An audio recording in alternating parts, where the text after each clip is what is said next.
It was broad daylight when I slugged out of my very comfortable bed.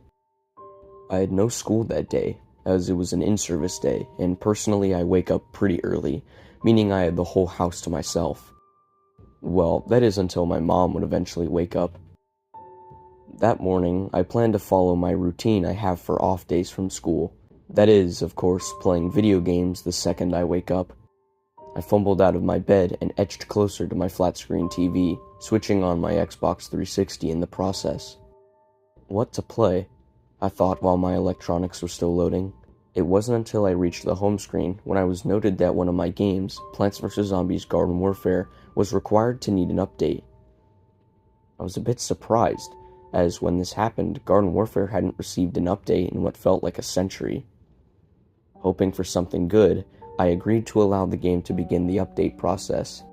As this long period rolled by, I decided to spend this time by drawing sketches and watching some obscure YouTubers. I'd say it took about 20 minutes and then soon finished. At this point, I was logging into Garden Warfare, expecting to see something that would blow my mind. I was now finally on the menu screen, and to my surprise, nothing had changed. I bit my lip and softly muttered, "Huh." Because of this, I clicked on the Characters tab in hopes of seeing something new. Upon staring at the plant selection menu, again I noticed no changes. I moved to the zombie side, and this time I noticed something different. There was a brand new tab present underneath the Boss Mode tab. Contained in the tab were two words in big writing: the shop. Now this was intriguing. What kind of shop was it? A sticker shop given exclusively to the zombie team? Those were the questions that clouded my mind. Without further hesitation, I clicked on the tab, and in a few short seconds I was taken to a brand new screen. I was now staring at a little wooden booth. Picture a vintage carnival ticket booth, but wider, containing many different items and goods. There was a sign which hung below the fabric tarps covering its top. "Brainy Brains, Goods and Gizmos," the sign read. Inside the booth sat a peculiar zombie. Dark, dirty, scruffy hair hung below his shoulders. Hawaiian shirts he wore, as well as a long-brimmed straw hat. I noticed the screen had no sound at all, which I found weird with my volume at max. Just the soft hum of my Xbox, and the zombie in the booth sat hunched and didn't speak. He had one elbow pressed on top of the desk, with the other by his side, in a nonchalant position. Around and behind the zombie, I could see was pretty dark in the booth. I couldn't really make out anything, except for the shady figure of the foot soldier zombie's uniform strung up in the dark corner of the shop. The zombie did not move until I clicked him, which resulted in the zombie giving a slow wave. Above his head, a speech bubble appeared, and inside it read, "Brains, fellow zombie. Gives me zombie coins to purchase some scrumptious items. You and I trade for brains. Have a look at my plethora of goodies." Then I saw the bubble disappear, and 3 little boxes popped up on both the left and right sides of my screen. All 6 boxes contained an item you could purchase for the zombie team. I saw that most of them were abilities or upgrades. To name a few, there was Empower, increase the power of the undead; Reanimate, raise the dead and broaden your team; and also Weaponry, a powerful upgrade which can suck plants' souls. These all sounded very useful to me, and so I looked up towards the right-hand corner of my screen and saw a coin counter that read 0. Looks like I'm gonna have to step up my game. With excitement running through me, I closed out of the shop and started a match of Team Vanquish. While I was loading into Zomboss's state, I was thinking to myself how cool it was that the zombies now had their own currency. I wondered if anybody else had known about this update, because EA and PopCap never announced anything upcoming. Soon enough, the match began, and I selected the Camo Ranger zombie. Spawning into the lobby, I moved my character behind the estate and was facing the distant, foggy pumpkin patch. To my right, I could see the dark, haunted grove, and the lobby was also silent. I heard the occasional dog howls and breezing wind come from my screen, when I spotted the faint sightings of a few players lingering off in the pumpkin patch. As I edged closer to them, I noticed the scenery was a bit darker and a lot foggier. and I soon got a good look at the players. I could see a pea shooter, a foot soldier, camo cactus, and a physicist standing quiescently. They weren't attacking each other, which made me think at first that I was watching a group of friendlies. Then, their appearances really jumped out to me. Both the plant and zombie characters were there in utter quietude, but they all acted in slightly different ways. Some were wringing their hands, others eyeing their surroundings. However, they all reflected this strange expression. They were wide-eyed, with pouted mouths and an overall face of dread. As I soon approached them, all 4 of the characters instantly locked eyes with me in synchrony. These faces gave me mixed feelings. On one hand, I had figured that this update brought some new character idle animations and facial expressions.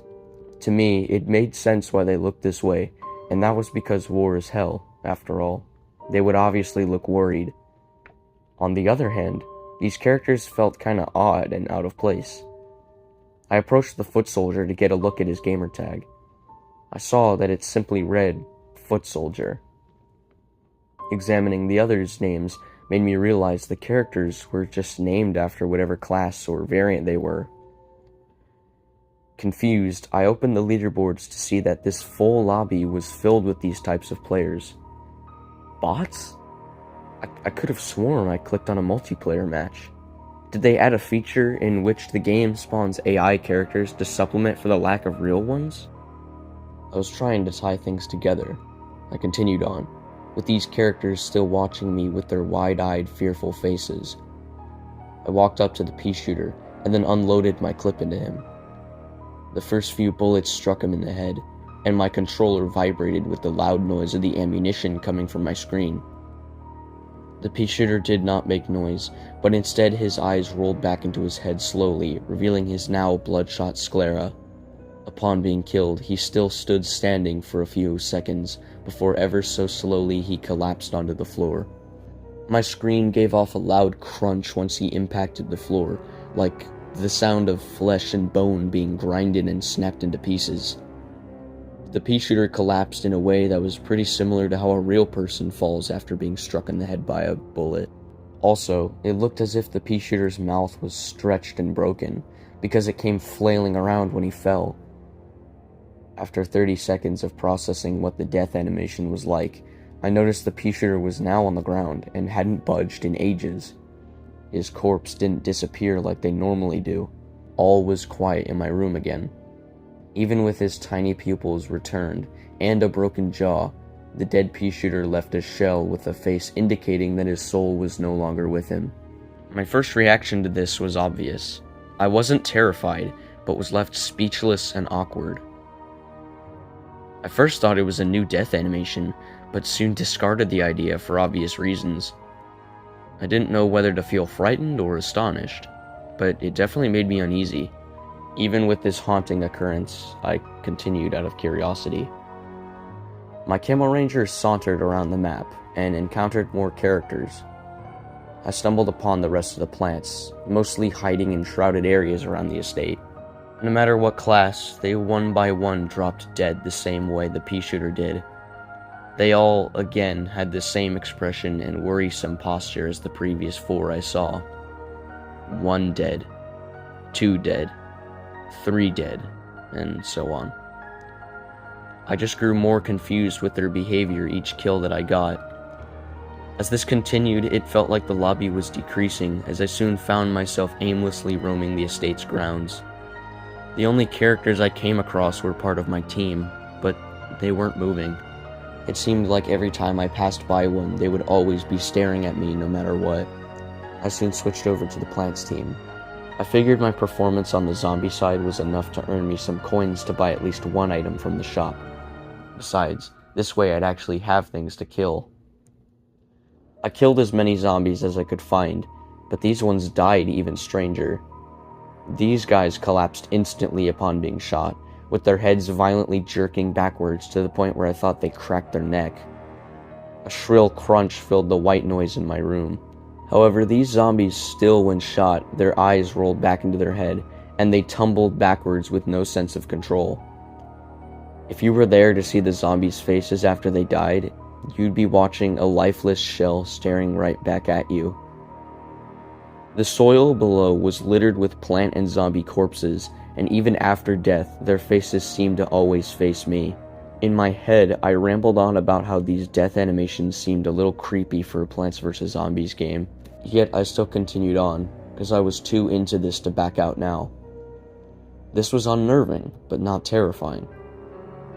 After killing more zombies, I went searching for the last one. I found him, lurking inside the gloomy estate cemetery, alone under the setting sun. I got closer to the zombie, who also held a still posture and a panicked look.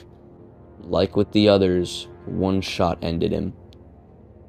At that exact moment, the game finished and the plant team won. I was taken to the final leaderboard screen and brewed up questions as the next match began.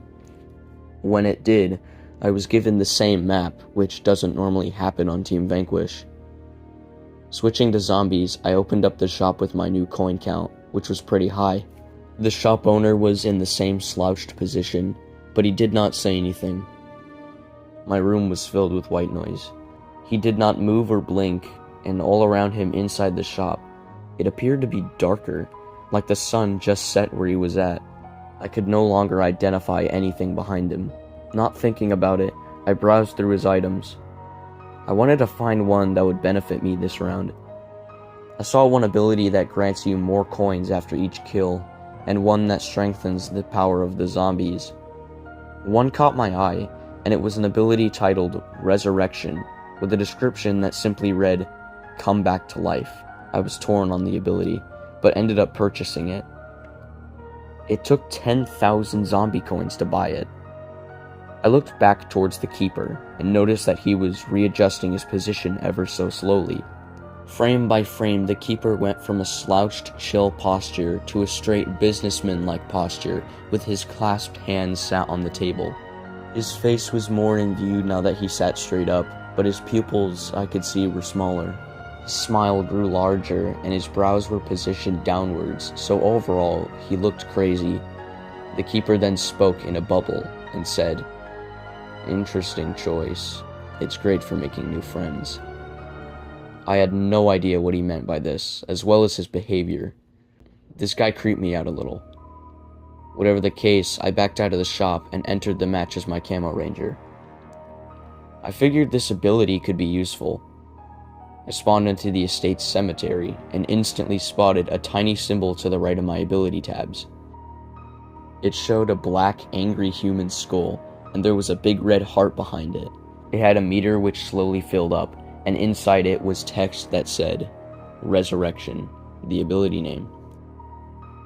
I was curious to see how it would play out, but in the meantime, I needed to look for some players. I began to search for the plant team soon. I walked beside the back haunted grove, and nobody was there lingering near the trees. I checked the pumpkin patch, but still nothing could be found. It was silent in my room, with the only noises being the dog barks and howls coming from the game. I ended up circling the estate, but I found nobody. I checked the leaderboards and came to realize I was alone. The only name present in the leaderboards was my gamer tag. I dumbfoundedly scratched my head in confusion. Zomboss Estate was quiet. It was abandoned, with my soul being the only one there.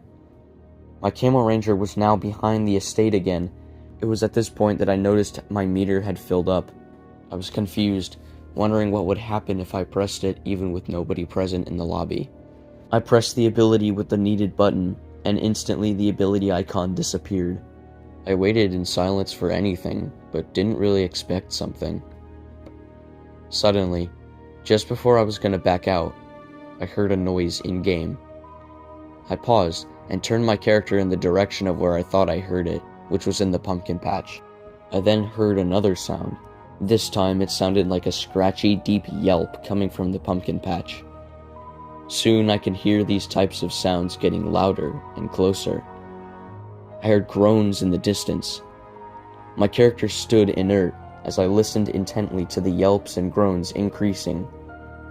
I could sense something was coming. The noises were unlike anything I've heard in Garden Warfare. Then, in the distant fog of the pumpkin field, I noticed Something dark slowly began to rise up beyond the hill. I could slightly see it twitch and jitter violently, and it let out those same yelps, gags, and groans from before, but now they were louder. As it rose, it stood taller and had a humanoid body with blackened, wrinkly skin. It looked similar to a zombie, but it adorned a tattered, sleeveless brown coat with no undershirt and barely any pants. Its skin looked burnt and like tree bark, but some of its limbs were backwards, snapped, or completely missing. With contorted, bony fingers, its hand couldn't stop jittering. I shuddered with disgust. I'm very sensible to fingers, so seeing them twisted and contorted made me want to vomit. I could not see its face, as the orange sun behind its head blacked it out, but I could tell its mouth was huge, and it chattered its saliva-dripping teeth. I was speechless. My mouth hung open wide, but I couldn't stop observing. It was huge, even for being halfway up the hill. As I thought it couldn't get worse, I saw a second one begin to rise up next to the zombie. This one was a pea shooter, but he had the same complexion as the one next to him. Oh, but it wasn't just a pea shooter. It was multiple of these things. Variants, classes, and other characters with this scary undead complexion began to rise up all around from beyond the misty hill. They watched from afar, and I stared back in disbelief. I could make out figures like a pea shooter, a foot soldier, a camo cactus, and a physicist, but I couldn't see their faces.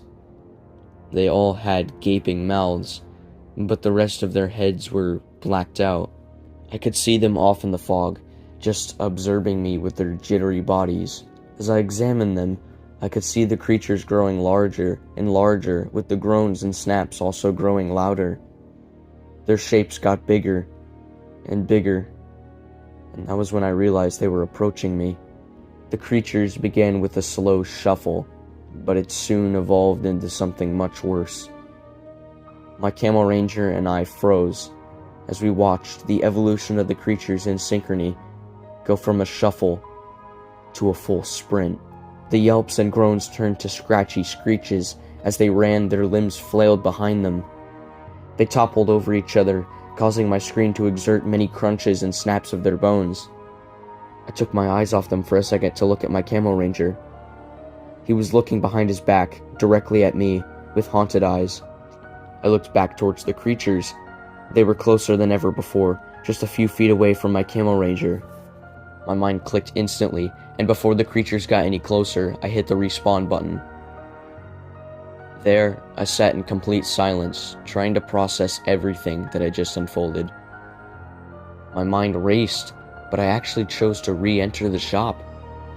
I needed to check that ability I bought, making sure to read its description twice. Plus, the shop was safe from whatever I just previously saw in that lobby. The shopkeeper was still in that businessman-like posture, with clasped hands at the desk and a crooked smile. He stared through my soul, which I found extremely unsettling. His booth and surrounding area was definitely darker, as basically everything but the keeper and some of his desk was completely pitch black. I examined the item's previous location, but it was no longer there. I realized that of course it wouldn't be there, since I already bought it. I was about to just get out of there, when I spotted something that caught my eye. It was located in the bottom right box next to the keeper. An item with the title, Imprison, with a description reading, "Seclude your victim in one area to perform a quick kill." I thought to myself, I actually wondered if I could use this to avoid those things in that lobby. Plus, this way I'd have a chance to record those creatures for proof that they existed. I didn't know. I was just putting out ideas. With the amount of coins I had left, I foolishly bought the ability. I glanced at the keeper as I did this. He was now frowning, but in a very creepy way. His eyes were wide, and he frowned in a way that looked like he was traumatized. However, I could see that a frame passed every slow second, and with these frames his smile grew larger. No animation, just one frame every 2 seconds showing his descent into madness. After 4 frames, he was now sitting perfectly straight, and his smile was now a disgusting full-toothed grin. His teeth were brown and rotten, but his pupils were so small to the point where I couldn't even see them that well. His eyes were on the verge of rolling back into his head. With this new appearance, he spoke in a bubble. "Thanks for visiting. I hope you enjoy them, friend." This final sentence sent a huge chill down my spine, and it left me speechless. Following this, he smoothly grabbed 2 curtains strapped to the left and right corners of the booth and began pulling them together. He stared at me while doing this. Suddenly, he ceased when the inside of the shop was almost completely hidden by the curtains. Now all I could see between the crevice was the pitch-black darkness of the shop, and the keeper's 2 red glaring eyes peering out at me. Finally, after a few seconds of silence, the shopkeeper zombie's glaring eyes faded to black as he vanished into the darkness of the shop. The curtains were pulled together, closing the shop down for good. Then my character was knocked out back into the lobby. Just like that. I was baffled, with a look of confusion. I just blankly stared into the screen, trying to process everything. My camo ranger was placed atop the run-down guest house overlooking the estate, and he was facing towards the pumpkin patch. From what I could see, there was nothing unusual in the distance. I could only see the passing fog and the setting sun peering through the trees of the haunted grove. I noticed on the bottom right corner of my screen, beside the abilities, sat the imprison icon. It featured the haunting, darkened face of the Camo Ranger zombie, who had wide eyes and a gaping mouth showing absolute fear and pain. The ability had no cooldown, as I could already hit the button needed to trigger it. I did so in a quick motion and waited after the icon immediately disappeared after being triggered. I waited for a bit to see if those creatures had gone, and was about to move my Camo Ranger around the map to check. However, I began to hit the buttons on my controller, only to see that my controller's buttons had stopped working. I looked down at it, confused, and after no response from the menu and home buttons, I began mashing everything on the controller. Analog sticks, the D-pad, it didn't matter. All buttons were now pointless. I was in disbelief, with my mouth hanging open upon this discovery. I removed the batteries and replaced them, but still no motion from the buttons. I ran my hands down my face, pulling down my eye sockets in the process. My Camo Ranger wouldn't budge as he was stuck in place observing the distant pumpkin patch. All I heard in-game was the wind and the distant wolf howls, as well as the sound of footsteps and limbs crunching of something lurking in Zomboss' estate.